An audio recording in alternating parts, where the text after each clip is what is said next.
Hi friends, പുതിയ ഒരു ഡിലേക്ക് എല്ലാവർക്കും സ്വാഗതം. അപ്പോൾ എന്തിടെന്ന് വെച്ചാൽ ഇന്ത്യൻ ആർമിയുടെ ടെക്നിക്കൽ എൻട്രി സ്കീമിന്, അതായത് ടെസ്റ്റ് റിക്രൂട്ട്മെൻറ്റിന് എങ്ങനെയാണ് അപേക്ഷിക്കേണ്ടത്, എന്തൊക്കെ കാര്യങ്ങളാണ് ശ്രദ്ധിക്കേണ്ടത് തുടങ്ങിയ ഡീറ്റെയിൽസും കാര്യങ്ങളൊക്കെയാണ് ഇന്നത്തെ ഈ ഒരു വീഡിയോയിൽ നോക്കാൻ പോകുന്നത്. അപ്പോൾ നിങ്ങളാരും വീഡിയോ അവസാനം വരെ കാണുക. അപ്പോൾ നിങ്ങളെല്ലാവരും റിക്രൂട്ട്മെൻറ്റ് വന്ന കാര്യത്തെ പറ്റിയിട്ട് അറിഞ്ഞു കാണും എന്ന് ഞാൻ വിശ്വസിക്കുന്നു. റിക്രൂട്ട്മെൻറ്റുമായി ബന്ധപ്പെട്ട് ഡീറ്റെയിൽഡ് വീഡിയോ ഓൾറെഡി തന്നെ ചാനലിൽ ചെയ്തിട്ടുണ്ടായിരുന്നു. വീഡിയോ കാണാത്തവർ തീർച്ചയായിട്ടും കാണുക. വീഡിയോയുടെ ലിങ്ക് ഡിസ്ക്രിപ്ഷൻ ബോക്സിലുണ്ടായിരിക്കുന്നതാണ്. ഇന്നത്തെ ഈ ഒരു വീഡിയോയിലൂടെ ഈ ഒരു റിക്രൂട്ട്മെൻറ്റിലേക്ക് എങ്ങനെയാണ് അപേക്ഷിക്കേണ്ടത്, എന്തൊക്കെ കാര്യങ്ങളാണ് ശ്രദ്ധിക്കേണ്ടത് തുടങ്ങിയ ഡീറ്റെയിൽസാണ് നോക്കുന്നത്. അപ്പോൾ നിങ്ങളുടെ ഫ്രണ്ട്സ് ആരെങ്കിലും അപേക്ഷിക്കാനിരിക്കുന്നുണ്ടെങ്കിൽ തീർച്ചയായിട്ടും ഈ ഒരു വീഡിയോ അവരിലേക്കും ഷെയർ ചെയ്തെടുക്കുക. ഇത്തരത്തിലുള്ള കൂടുതൽ വീഡിയോകൾക്കായി ചാനൽ സബ്സ്ക്രൈബ് ചെയ്യുക. സബ്സ്ക്രിപ്ഷൻ വരുന്ന ബെല്ലൈക്കനിൽ ഓൾ എനേബിൾ ചെയ്താൽ മാത്രമായിരിക്കും ഇത്തരത്തിലുള്ള കൂടുതൽ വീഡിയോസ് നിങ്ങളുടെ ഫോണിൽ നോട്ടിഫിക്കേഷനായി ലഭിക്കുകയുള്ളൂ. അതുപോലെ തന്നെ നമ്മുടെ ടെലിഗ്രാം, വാട്സാപ്പ് ഗ്രൂപ്പിലേക്ക് ജോയിൻ ചെയ്യാൻ ആഗ്രഹിക്കുന്നുണ്ടെങ്കിൽ ജോയിൻ ചെയ്യുക. ലിങ്ക് ഡിസ്ക്രിപ്ഷൻ ബോക്സിലുണ്ടായിരിക്കുന്നതാണ്. നമുക്ക് കാര്യത്തിലേക്ക് കടക്കാം. ഈ ഒരു റിക്രൂട്ട്മെൻറ്റിലേക്ക് അപേക്ഷിക്കേണ്ടത് ഓൺലൈൻ വഴിയാണ്. ഓൺലൈൻ വഴി ഇന്ത്യൻ ആർമിയുടെ വെബ്സൈറ്റ് വഴിയാണ് അപേക്ഷിക്കേണ്ടത്. അപേക്ഷിക്കാനുള്ള അവസാന തീയതി നോക്കുകയാണെങ്കിൽ 13/6/2024 വരെ അപേക്ഷിക്കാൻ സാധിക്കുന്നതാണ്. അപേക്ഷിക്കാൻ ആഗ്രഹിക്കുന്നവർ ലാസ്റ്റ് ഡേറ്റ് പാർട്ടിന് അപേക്ഷിക്കുക. ഇനി നമുക്ക് എങ്ങനെയാണ് അപേക്ഷിക്കേണ്ടത്, എന്തൊക്കെ കാര്യങ്ങളാണ് ശ്രദ്ധിക്കേണ്ടത് തുടങ്ങിയ ഡീറ്റെയിൽസ് നോക്കാം. ആർട്ടിക്കിളിലെ അപ്ലൈ ലിങ്കിൽ ക്ലിക്ക് ചെയ്യുമ്പോൾ നിങ്ങൾക്ക് ഇങ്ങനെ ഇൻ്റർഫേസ് ആയിരിക്കും കാണാൻ സാധിക്കാം. ഇതാണ് ഇന്ത്യൻ ആർമിയുടെ ഒഫീഷ്യൽ വെബ്സൈറ്റ്. ഈ ഒരു വെബ്സൈറ്റിൻ്റെ താഴത്തേക്ക് വരുമ്പോൾ ഓഫീസർ എൻട്രി എന്നൊരു സെക്ഷൻ കാണാൻ സാധിക്കുന്നതാണ്. ഈ ഒരു സെക്ഷൻ വഴിയാണ് നിങ്ങൾ ഇന്ത്യൻ ആർമിയുടെ ടെസ്റ്റ്, അതായത് ടെക്നിക്കൽ എൻട്രി സ്കീമിന് അപേക്ഷിക്കേണ്ടത്. ഇവിടെ നിങ്ങൾക്ക് ഓഫീസർ എൻട്രി ആ ഒരു സെക്ഷനിൽ വലത്തേ സൈഡിലായിട്ട് ഓഫീസർ എൻട്രി അപ്ലൈ അല്ലെങ്കിൽ ലോഗിൻ എന്നൊരു ഓപ്ഷൻ കാണാൻ സാധിക്കുന്നതാണ്. സോ അതിൽ ക്ലിക്ക് ചെയ്യുക. അപ്പോൾ നിങ്ങൾക്ക് ഇങ്ങനെ ഇൻ്റർഫേസ് ആയിരിക്കും കാണാൻ സാധിക്കാം. ഇവിടെ നിങ്ങൾക്ക് രണ്ട് കാര്യങ്ങളാണ് കാണാൻ സാധിക്കുക. ഒന്ന് ന്യൂ രജിസ്ട്രേഷനും അതുപോലെ തന്നെ ആൾറെഡി രജിസ്റ്റേർഡും. ഇപ്പോൾ നിങ്ങൾക്ക് ഇന്ത്യൻ ആർമിയുടെ വെബ്സൈറ്റിലെ ഓഫീസർ എൻട്രിയിൽ വൺ ടൈം രജിസ്ട്രേഷൻ അക്കൗണ്ട് ഉണ്ട് എങ്കിൽ നിങ്ങൾക്ക് അവിടെ യൂസർ നെയിമും പാസ്വേഡും ഉപയോഗിച്ച് ലോഗിൻ ചെയ്ത് എളുപ്പത്തിൽ അപേക്ഷിക്കാൻ സാധിക്കുന്നതാണ്. അക്കൗണ്ട് ഇല്ലാത്തവർക്ക് അവിടെ ന്യൂ രജിസ്ട്രേഷനിൽ ക്ലിക്ക് ചെയ്ത് നിങ്ങളുടെ അക്കൗണ്ട് ക്രിയേറ്റ് ചെയ്തിരിക്കേണ്ടതാണ്. എന്നാൽ മാത്രമായിരിക്കും ടെക്നിക്കൽ എൻട്രി സ്കീം, അതായത് ഇന്ത്യൻ ആർമിയുടെ 10+2 ബിടെക് എൻട്രി റിക്രൂട്ട്മെൻറ്റിലേക്ക് അപേക്ഷിക്കാൻ സാധിക്കുകയുള്ളൂ. അപ്പോൾ ഇന്നത്തെ ഈ ഒരു വീഡിയോയിലൂടെ ആദ്യം എങ്ങനെയാണ് അക്കൗണ്ട് ക്രിയേറ്റ് ചെയ്യുന്നത്, അതിനുശേഷം ആ ഒരു അക്കൗണ്ടിലൂടെ എങ്ങനെയാണ് അപേക്ഷിക്കുന്നത് എന്നാണ് നോക്കുന്നത്. അക്കൗണ്ട് ക്രിയേറ്റ് ചെയ്യുന്നതിനായിട്ട് ന്യൂ രജിസ്ട്രേഷൻ എന്ന ഓപ്ഷൻ്റെ തൊട്ട് താഴെയായിട്ട് രജിസ്ട്രേഷൻ എന്ന ഓപ്ഷൻ കാണാൻ സാധിക്കുന്നതാണ്. സോ അതിൽ ക്ലിക്ക് ചെയ്യുക. അപ്പോൾ നിങ്ങൾക്ക് ഇങ്ങനെ ഇൻ്റർഫേസ് ആയിരിക്കും കാണാൻ സാധിക്കാം. അപ്പോൾ ഇവിടെ കുറച്ച് ഇൻസ്ട്രക്ഷൻസും കാര്യങ്ങളൊക്കെയാണ് തന്നിരിക്കുന്നത്. അപ്പോൾ ഈ ഒരു കാര്യങ്ങളെല്ലാം നിങ്ങൾ കറക്റ്റായിട്ട് തന്നെ വായിച്ചു നോക്കുക. അതിനുശേഷം താഴത്തേക്ക് വരുമ്പോൾ കണ്ടിന്യൂ എന്നൊരു ഓപ്ഷൻ കാണാൻ സാധിക്കുന്നതാണ്. സോ അതിൽ ക്ലിക്ക് ചെയ്യുക. അപ്പോൾ നിങ്ങൾക്ക് ഇങ്ങനെ ഇൻ്റർഫേസ് ആയിരിക്കും കാണാൻ സാധിക്കാം. ഇവിടെ ആദ്യം പേഴ്സണൽ ഡീറ്റെയിൽസ് ആണ് ചോദിച്ചിരിക്കുന്നത്. അപ്പോൾ ഈ ഒരു കാര്യങ്ങളെല്ലാം നിങ്ങൾ എൻ്റർ ചെയ്യേണ്ടതാണ്. എന്തൊക്കെയാണ് ചോദിച്ചിരിക്കുന്നത് നോക്കാം. ആദ്യമായിട്ട് ചോദിച്ചിരിക്കുന്നത് ആധാർ കാർഡ് ഉണ്ടോ എന്നാണ്. അപ്പോൾ ആധാർ കാർഡ് ഉള്ളവർ ആധാർ നമ്പറിൻ്റെ അതിൽ സെലക്ട് ചെയ്യുക. അതല്ല ആധാർ എൻറോൾമെൻറ്റ് നമ്പറാണ് ഉള്ളതെങ്കിൽ അത് സെലക്ട് ചെയ്യുക. ആധാർ കാർഡ് ഇല്ല എങ്കിൽ നൺ എന്നൊരു ഓപ്ഷൻ കാണാൻ സാധിക്കുന്നതാണ്. അപ്പോൾ അതിൽ ജസ്റ്റ് ടിക്ക് ചെയ്ത് കൊടുക്കുക. അതുപോലെ തന്നെ ആധാർ കാർഡ് ഉള്ളവർ ആധാർ കാർഡിൽ ക്ലിക്ക് ചെയ്ത് നിങ്ങളുടെ ആധാർ കാർഡിൻ്റെ നമ്പർ അല്ലെങ്കിൽ ആധാർ കാർഡിൻ്റെ എൻറോൾമെൻറ്റ് നമ്പർ എൻ്റർ ചെയ്യേണ്ടതാണ്. അതിനുശേഷം തൊട്ട് താഴെ നിങ്ങളുടെ പേരാണ് ചോദിച്ചിരിക്കുന്നത്, കാൻഡിഡേറ്റ് നെയിം. അപ്പോൾ അത് അവിടെ എൻ്റർ ചെയ്യുക. അതിനുശേഷം തൊട്ട് താഴെ ഫാദേഴ്സ് നെയിമാണ് ചോദിച്ചിരിക്കുന്നത്. അപ്പോൾ നിങ്ങളുടെ ഫാദറിൻ്റെ പേര് അവിടെ എൻ്റർ ചെയ്യുക. അതിനുശേഷം അടുത്തായിട്ട് മദേഴ്സ് നെയിമാണ് ചോദിച്ചിരിക്കുന്നത്. അപ്പോൾ നിങ്ങളുടെ മദറിൻ്റെ പേര് അവിടെ എൻ്റർ ചെയ്യുക. അതിനുശേഷം ഡേറ്റ് ഓഫ് ബർത്ത്, അതിനുശേഷം ഇമെയിൽ ID, അതുപോലെ തന്നെ മൊബൈൽ നമ്പർ തുടങ്ങിയ കാര്യങ്ങളെല്ലാം അവിടെ എൻ്റർ ചെയ്യുക. ഇമെയിൽ ID മൊബൈൽ നമ്പറും എൻ്റർ ചെയ്യുമ്പോൾ ശ്രദ്ധിക്കുക വാലിഡ് ആയിട്ടുള്ള മൊബൈൽ നമ്പറും അതുപോലെ തന്നെ ഇമെയിൽ ID എൻ്റർ ചെയ്യാൻ ശ്രദ്ധിക്കുക. ഇതിലേക്ക് OTPയും കാര്യങ്ങളൊക്കെ വരുന്നതാണ്. അതിനുശേഷം താഴത്തേക്ക് വരുമ്പോൾ ചെറിയൊരു ടിക്ക് ബോക്സ് കാണാൻ സാധിക്കുന്നതാണ്. അപ്പോൾ അതിൽ ടിക്ക് ചെയ്ത് കൊടുക്കുക. അതിനുശേഷം താഴേക്ക് വരുമ്പോൾ ഒരു ക്യാപ്ച കോഡ് കാണാൻ സാധിക്കുന്നതാണ്. ആ ഒരു ക്യാപ്ച കോഡ് തെറ്റാതെ തന്നെ ആ ഒരു കോളത്തിൽ എൻ്റർ ചെയ്ത് സബ്മിറ്റ് ക്ലിക്ക് ചെയ്യുക. അപ്പോൾ നിങ്ങൾക്ക് ഇങ്ങനെ ഇൻ്റർഫേസ് ആയിരിക്കും കാണാൻ സാധിക്കാം. ഇവിടെ OTP വെരിഫിക്കേഷനാണ് ആവശ്യപ്പെട്ടിരിക്കുന്നത്. അപ്പോൾ നിങ്ങൾ കൊടുത്തിട്ടുള്ള ഇമെയിൽ IDയിലേക്ക് ഒരു OTP ലഭിക്കുന്നതാണ്. ആ ഒരു OTP ഈ ഒരു സെക്ഷനിൽ എൻ്റർ ചെയ്യേണ്ടതാണ്. അതിനുശേഷം തൊട്ട് താഴെ ഒരു ക്യാപ്ച കോഡും എൻ്റർ ചെയ്ത് സബ്മിറ്റ് ക്ലിക്ക് ചെയ്യുക. അപ്പോൾ നിങ്ങൾക്ക് ഇങ്ങനെ ഇൻ്റർഫേസ് ആയിരിക്കും കാണാൻ സാധിക്കാം. ഇവിടെ പേഴ്സണൽ ഡീറ്റെയിൽസ്, കോൺടാക്ട് ഡീറ്റെയിൽസ്, അങ്ങനെ കുറച്ച് കാര്യങ്ങളാണ് ഇവിടെ വന്നിരിക്കുന്നത്. അപ്പോൾ ഈ ഒരു കാര്യങ്ങളെല്ലാം നിങ്ങൾ നേരത്തെ എൻ്റർ ചെയ്തത് ഓട്ടോമാറ്റിക്കായിട്ട് തന്നെ വരുന്നതാണ്. ഇത് കൂടാതെ കുറച്ച് കാര്യങ്ങൾ അധികമായിട്ട് ഫിൽ ചെയ്യേണ്ടതുണ്ട്. അതിൽ പേഴ്സണൽ ഡീറ്റെയിൽസിൻ്റെ താഴത്തേക്ക് വരുമ്പോൾ അവിടെ ജെൻഡർ സെലക്ട് ചെയ്യുക. അതിനുശേഷം തൊട്ട് താഴെ മാരേജിൽ സ്റ്റാറ്റസും സെലക്ട് ചെയ്തിരിക്കേണ്ടതാണ്. അതുപോലെ തന്നെ കോൺടാക്റ്റ് ഡീറ്റെയിൽസിന് തൊട്ട് താഴെയായിട്ട് ചെറിയൊരു ഡിക്ലറേഷൻ കാണാൻ സാധിക്കുന്നതാണ്. അപ്പോൾ അതിൽ ജസ്റ്റ് ഒന്ന് ടിക്ക് ചെയ്ത് കൊടുക്കുക. അതിനുശേഷം അവിടെ ഒരു സീക്രട്ട് ക്വസ്റ്റ്യനും ചോദിച്ചിട്ടുണ്ട്. അപ്പോൾ അത് ജസ്റ്റ് ഒന്ന് ആൻസർ ചെയ്യുക. അതിനുശേഷം താഴത്തേക്ക് വരുമ്പോൾ എഡ്യൂക്കേഷൻ ഡീറ്റെയിൽസും പാസ്വേഡ് റിക്വയർമെൻറ്റ്സുമാണ് ചോദിച്ചിരിക്കുന്നത്.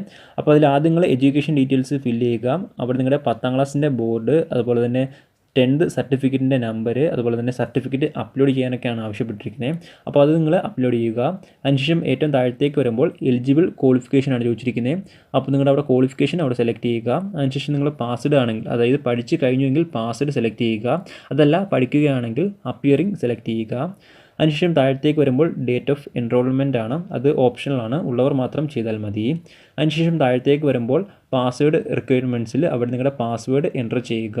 അതിനുശേഷം തൊട്ട് താഴെ ഒരു പാസ്വേഡ് കൺഫേം ചെയ്തിരിക്കേണ്ടതാണ്. അതിനുശേഷം തൊട്ട് താഴെ ഒരു ക്യാപ്ച കോഡ് കാണിച്ചിരിക്കുന്നതാണ്. ആ ഒരു ക്യാപ്ച കോഡ് തെറ്റാതെ തന്നെ എൻ്റർ ചെയ്ത് സേവ് ക്ലിക്ക് ചെയ്യുക. അപ്പോൾ നിങ്ങൾക്ക് ഇങ്ങനെ ഒരു ഇൻ്റർഫേസ് കാണിച്ചയക്കാം. ഇവിടെ പേഴ്സണൽ ഇൻഫർമേഷൻസ് ആണ് വന്നിരിക്കുന്നത്.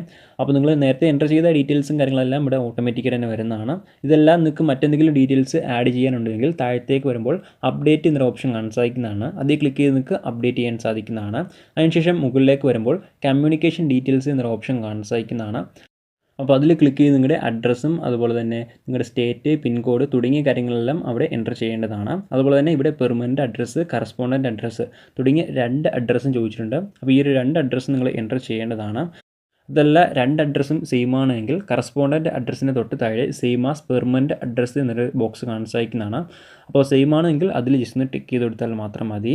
അതിനുശേഷം താഴത്തേക്ക് വരുമ്പോൾ അപ്ഡേറ്റ് എന്നൊരു ഓപ്ഷൻ അല്ലെങ്കിൽ സേവ് എന്നൊരു ഓപ്ഷൻ കാണിച്ചയക്കുന്നതാണ്. സോ അതിൽ ജസ്റ്റ് ക്ലിക്ക് ചെയ്യുക. ഇത്തരം കാര്യങ്ങൾ ചെയ്തപ്പോൾ ഇന്ത്യൻ ആർമിയുടെ ഓഫീസർ എൻട്രിയിലെ 1 ടൈം രജിസ്ട്രേഷൻ അക്കൗണ്ട് ക്രിയേറ്റ് ചെയ്ത് കഴിഞ്ഞിരിക്കുന്നതാണ്. ഇനി അടുത്ത ഇന്ത്യൻ ആർമിയുടെ 10+2 ബിടെക് എൻട്രി, അതായത് ടെസ്റ്റ് രക്ഷിക്കുന്നതിനായിട്ട് ഇടത്തെ സൈഡിൽ അപ്ലൈ ഓൺലൈൻ എന്നൊരു ഓപ്ഷൻ കാണിച്ചയക്കുന്നതാണ്. സോ അതിൽ ജസ്റ്റ് ക്ലിക്ക് ചെയ്യുക. അപ്പോൾ നിങ്ങൾക്ക് ഇങ്ങനെ ഇൻ്റർഫേസ് കാണിച്ചയക്കാം. അപ്പോൾ ഇവിടെ നിങ്ങളുടെ ഡേറ്റ് ഓഫ് ബർത്ത്, അതുപോലെ തന്നെ ജെൻഡർ തുടങ്ങിയ കാര്യങ്ങളെല്ലാം കാണിച്ചയക്കുന്നതാണ്. അപ്പോൾ ഈ ഒരു സെക്ഷൻ്റെ താഴത്തേക്ക് വരുമ്പോൾ നിങ്ങളുടെ പ്രൊഫൈലിന് എലിജിബിൾ ആയിട്ടുള്ള പോസ്റ്റുകളെല്ലാം താഴെ കാണിച്ചയക്കുന്നതാണ്. അപ്പോൾ അതിൻ്റെ താഴത്തേക്ക് വരുമ്പോൾ ടെസ്റ്റ് കാണിച്ചയക്കുന്നതാണ്. അപ്പോൾ അതിൻ്റെ വലത്തേ സൈഡിലായിട്ട് അപ്ലൈ എന്നൊരു ഓപ്ഷൻ കാണിച്ചയക്കുന്നതാണ്. സോ അതിൽ ജസ്റ്റ് ക്ലിക്ക് ചെയ്യുക. അപ്പോൾ നിങ്ങൾക്ക് ഇങ്ങനെ ഇൻ്റർഫേസ് കാണിച്ചയക്കാം. ഇവിടെ കുറച്ച് ഇൻസ്ട്രക്ഷൻസും കാര്യങ്ങളൊക്കെയാണ് തന്നിരിക്കുന്നത്. അപ്പോൾ ഈ ഒരു കാര്യങ്ങളെല്ലാം നിങ്ങൾ കറക്റ്റായിട്ട് തന്നെ വായിച്ചു നോക്കുക. അതിനുശേഷം താഴത്തേക്ക് വരുമ്പോൾ കണ്ടിന്യൂ എന്നൊരു ഓപ്ഷൻ കാണിച്ചയക്കുന്നതാണ്. സോ അതിൽ ജസ്റ്റ് ക്ലിക്ക് ചെയ്യുക.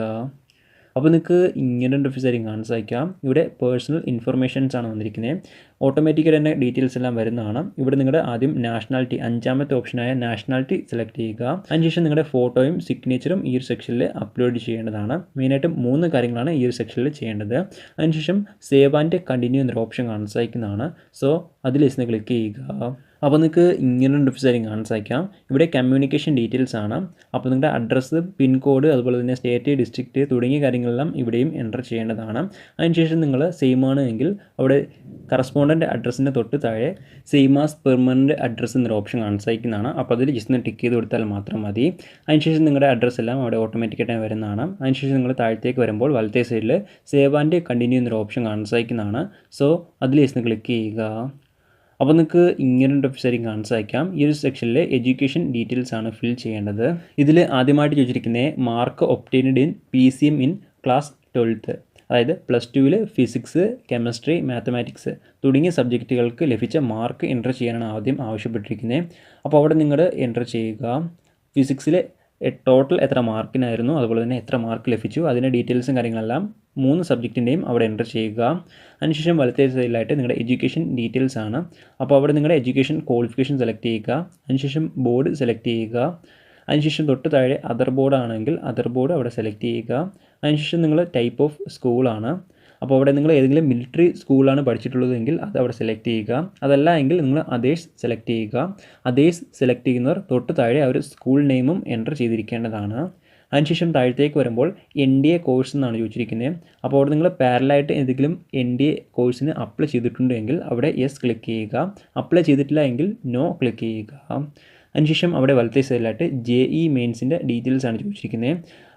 അപ്പോൾ അവിടെ നിങ്ങൾ JEE മെയിൻസ് എക്സാമിനേഷൻ്റെ ആപ്ലിക്കേഷൻ നമ്പർ, അതുപോലെ തന്നെ റോൾ നമ്പർ, റാങ്ക് തുടങ്ങിയ കാര്യങ്ങളെല്ലാം എൻ്റർ ചെയ്യുക. അതിനുശേഷം താഴേക്ക് വരുമ്പോൾ സേവ് ആൻഡ് കണ്ടിന്യൂ എന്നൊരു ഓപ്ഷൻ കാണിച്ചയക്കുന്നതാണ്. സോ അതിൽ ജസ്റ്റ് ക്ലിക്ക് ചെയ്യുക. അപ്പോൾ നിങ്ങൾക്ക് ഇങ്ങനെ ഇൻ്റർഫേസ് കാണിച്ചയക്കാം. ഇവിടെ SSB ഇൻ്റർവ്യൂവിൻ്റെ ഡീറ്റെയിൽസ് ആണ് ചോദിച്ചിരിക്കുന്നത്. അപ്പോൾ ഇതിനു മുമ്പ് നിങ്ങൾ SSB ഇൻ്റർവ്യൂ അറ്റൻഡ് ചെയ്തിട്ടുണ്ടെങ്കിൽ അവിടെ യെസ് ക്ലിക്ക് ചെയ്യുക. അറ്റൻഡ് ചെയ്തിട്ടില്ല എങ്കിൽ നോ ക്ലിക്ക് ചെയ്ത് നിങ്ങൾക്ക് continue, save and continue click ചെയ്യാൻ സാധിക്കുന്നതാണ്. SSB ഇൻ്റർവ്യൂ അറ്റൻഡ് ചെയ്തിട്ടുള്ളവർ യെസ് എന്ന് ക്ലിക്ക് ചെയ്തതിന് ശേഷം നിങ്ങൾ ഏത് ഇൻ്റർവ്യൂ ആണ് അറ്റൻഡ് ചെയ്തത് അതിൻ്റെ ഡീറ്റെയിൽസും കാര്യങ്ങളെല്ലാം അവിടെ ഫിൽ ചെയ്യുക. സേവ് ചെയ്ത ശേഷം നിങ്ങൾക്ക് നിങ്ങളുടെ ആപ്ലിക്കേഷൻ്റെ പ്രിവ്യൂ ആണ് കാണാൻ സാധിക്കുക. അപ്പോൾ നിങ്ങളുടെ ആപ്ലിക്കേഷൻ്റെ പ്രിവ്യൂ നിങ്ങൾ കറക്റ്റായിട്ട് തന്നെ വായിച്ചു നോക്കുക. എന്തെങ്കിലും മിസ്റ്റേക്കോ കാര്യങ്ങളൊക്കെ ഉണ്ടെങ്കിൽ എഡിറ്റ് ചെയ്യാൻ സാധിക്കുന്നതാണ്. ആപ്ലിക്കേഷൻ സബ്മിറ്റ് ചെയ്ത ശേഷം നിങ്ങൾക്ക് എഡിറ്റ് ചെയ്യാനുള്ള ഓപ്ഷൻ ലഭിക്കുന്നതല്ല. അപ്പോൾ അതിന് മുമ്പ് നിങ്ങളെല്ലാം വെരിഫൈ ചെയ്യേണ്ടതാണ്. ഇങ്ങനെയാണ് ഇന്ത്യൻ ആർമിയുടെ ടെസ്റ്റ് ടെക്നിക്കൽ എൻട്രി സ്കീമിന് അപേക്ഷിക്കേണ്ട ശരിയായ രീതി. അപ്പോൾ അപേക്ഷിക്കാൻ ആഗ്രഹിക്കുന്നവർ എത്രയും പെട്ടെന്ന് തന്നെ അപേക്ഷിക്കുക. അപ്പോൾ നമുക്ക് മറ്റൊരു വീഡിയോയിൽ കാണാം. അതുവരെ ബൈ.